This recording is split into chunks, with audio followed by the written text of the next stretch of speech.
In the kingdom of Tonbrun lives Shirayuki, an independent and strong-willed young woman. Her resourceful intelligence has led her to become a skilled pharmacist, but her most defining trait is her shock of beautiful apple-red hair. Her dazzling mane gets her noticed by the prince of the kingdom, but instead of romancing her, he demands she be his concubine. Shiraku refuses, chops off her lovely locks, and runs away to the neighboring kingdom of Clarines. There she befriends a young man named Zen, who, surprise, is also a prince, although with a much better temperament than the previous one. Watch as Shiraku finds her place in the new kingdom and in Zens Heart. High school student Hotaru Tachibana, a girl disguised as a boy. Through strange circumstances, she finds herself drawn into a world of survival games by a host, Masamune Matsuoko. The two form a team with Iro manga artist Toru Yukimura and aim to be the best in Japan. We're gonna be the best in Japan at shooting blanks. A romantic comedy set in a near-futuristic world about the troubles and tribulations of high schoolers on salary. With aims to one day reach out into the stars, humanity has colonized all the planets of the solar system. This story of young high school hopefuls is set in 4th Tokyo, the 4th one, in a Japanese Martian prefecture. Iris Shirasaki is a 3rd-year student aspiring test pilot. Mizuki Sira is her peer mechanic, and Mizuki's brother Kaido is their homeroom teacher and the young director of the program developing their talents.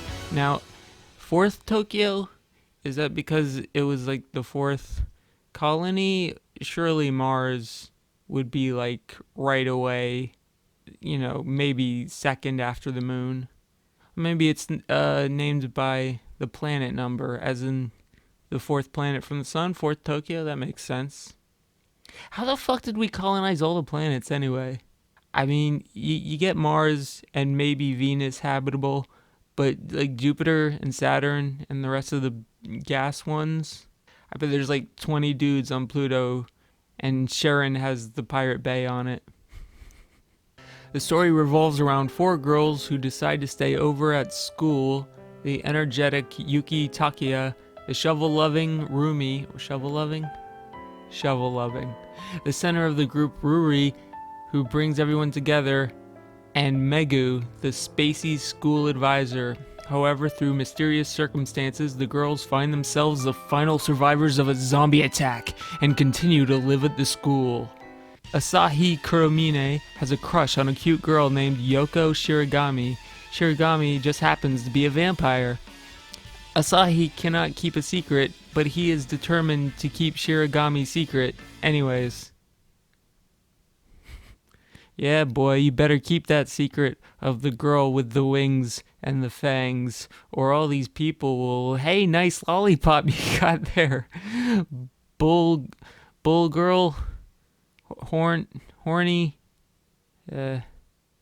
Actually, wait, what the fuck is up with gold chains over here? Looking like 12 years a sex slave.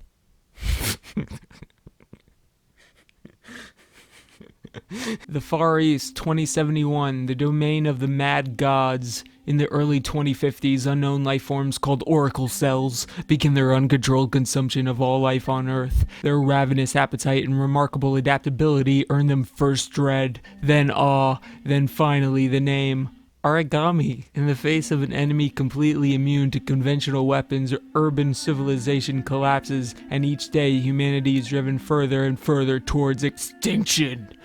One single ray of hope remains for humanity, following the development of God Arcs, living weapons which incorporate oracle cells.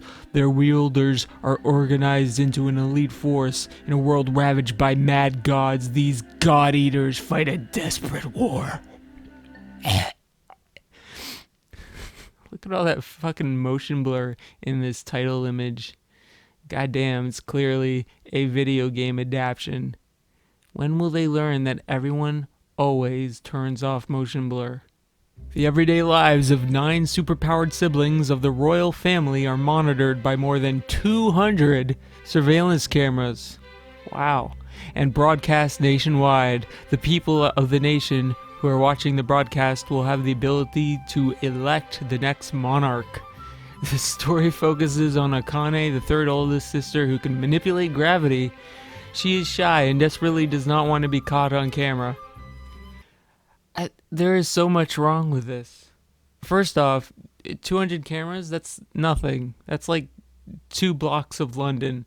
And I'm not really great at Japanese, but I think the title roughly translates to democratically elected monarchs who are magical super beings. Hachimitsu Academy, a prestigious, historically all-girls school, has finally become co-ed. Average teen Kiyoshi is one of 5 boys set to enroll. What he doesn't know is that the school is clandestinely ruled by an underground student council of ruthless, cruel, totally hot female students. And when the boys get caught peeping, they're sent to the school's prison, which is run by the brutally seductive warden, who also happens to be the vice president of the underground student council. After the boys are forced to endure manual labor, whips, and chains, they'll be left wishing they were locked up with actual criminals. That's a nice softcore porn plot you got there, anime. Dude, what is with this guy's face, though? It's amazing. It's like running away from his chin. It just can't get it. Hey, is that a little guy on a horse? Monsters, they're real, and they want to date us. Fucking stupid. 3 years ago, the world learned that harpies, centaurs, cat girls, and all manner of fabulous creatures are not merely fiction, they are flesh and blood, not to mention scale, feather, horn, and fang.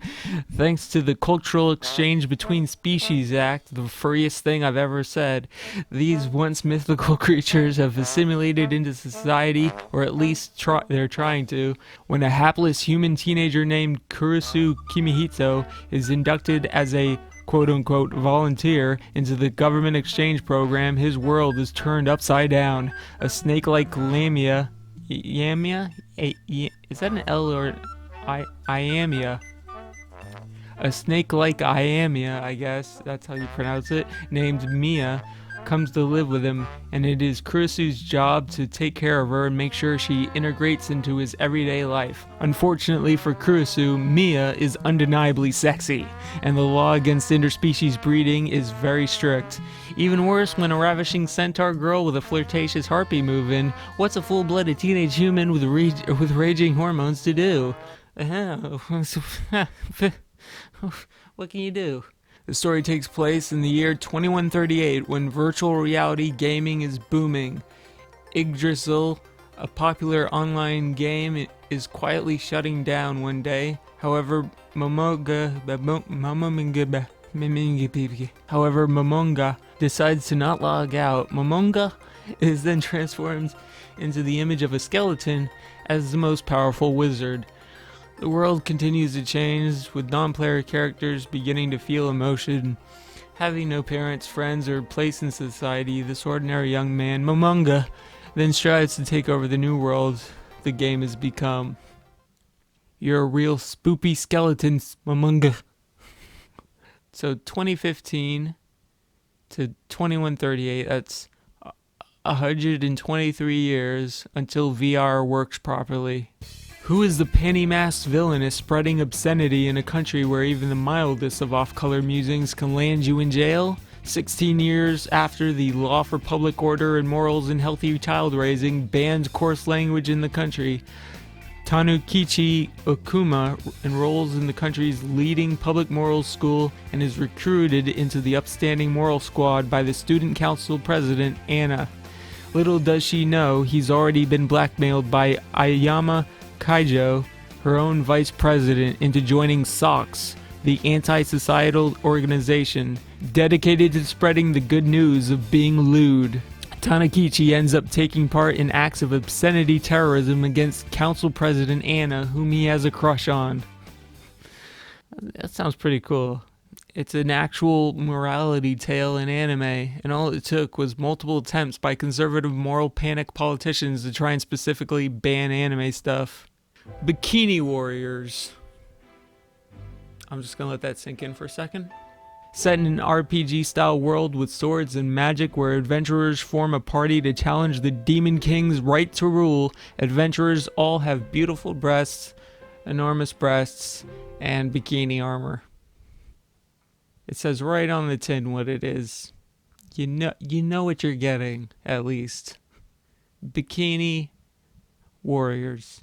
Bikini Warriors. Bikini Warriors. This anime promises a new and novel sleeping side-by-side experience entirely in the first-person perspective to heal tired hearts. It revolved around 12 Makura no Danchi pillow boys, all full of distinctly individual personalities and each catering to viewers who like a certain type. The boys all live in the same town underneath a starry sky. Each of the Makura no Danchi will star in his own weekly episode as they sleep beside you and whisper. Sleep beside you and whisper. Well, you know, I want my tired heart healed. Million Doll centers on an idol-loving hikikomori named Tsuko who has a special ability. She can make any idol popular just by writing about them on her blog. One day, while being forced to go to the supermarket by her sister, she happens to see... Hold on. What kind of hikikomori goes to the supermarket? Anyways, she happens to see a live performance from the Fukuoka-based idol group Itrio. Tsuko decides that she will do everything in her power to push them into stardom. Unfortunately, she has to compete with the charismatic otaku blogger Ryu-san, who supports the underground idol Mariko. So this is like bloggers. This is Blogger Wars. Hashtag Idolgate. It's about ethics and idol journalism. Izumi Hayato is running to be student body president, but when a beautiful girl swings in promising the liberalization of love while flinging condoms into the audience, he ends up losing to her and becoming the vice president. At the student council meeting, the newly elected president invites herself over to Izumi's house, where she promptly announces she's to become Izumi's wife thanks to an agreement, facilitated by alcohol, made between their parents when they were only 3. I gotta say, I don't really have a problem with safe sex as a political platform, you know? It makes sense, especially for a high school student body. Alright, and there's also... I'm not going to read all the things for them, but there's Gangsta, period, which seems pretty cool. It's about gangstas. There's Himoto Umaru-chan, which I've watched a bit of. It's pretty fun. And Game of Laplace seems cool, detective mystery thing. And if you haven't seen it, you should watch. There's another Little Witch Academy movie that came out, like 30-minute movie thing. Last season, and still going this season, Ore Monogatari. Totally my favorite. I'm a sucker for a good shoujo, I guess. And there's Hibike Euphonium last season, which I thoroughly enjoyed. It didn't go K-on! It was really... It was Whiplash the anime. I like that they took the subject matter seriously. The animation was nice as usual, but the graphics were... I don't know, with Hibike, everything is constantly going blurry. I don't know why that's a thing. It's like, I mean, that's something that Dragon Ball Z used to do on the grunty episodes to fill time. Just you're really abusing the blurring video effects. That might just be me, but I find it really gross looking. And the backgrounds are pretty gross too. They look like photos with Photoshop filters. I hope they're photos with Photoshop filters, because if someone took the time to paint something that gross, uncanny valley effect, that makes it look gross to me. I kind of feel bad for the effort, the wasted effort. Kuroko no Basket finished. I remember I read the manga and there was like a long period in between like reading the second to last and the very last chapter, because I didn't realize it was the last chapter, and I was just sort of like waiting for build up of a few chapters so I could read it all at once. So the ending was really anticlimactic when I read it, but I thought like it must have been anticlimactic because I didn't read it right away. But no, when I watched the anime, watching it weekly, it was just as anticlimactic. There's something about the pacing of the ending where, like, it should have ended when it had, like, the big Space Jam thing. I mean, come on, that's when you end it. When he's like, shut up and jam. This has been Anime Summer 2015. Hopefully a lot shorter and more in it. Okay.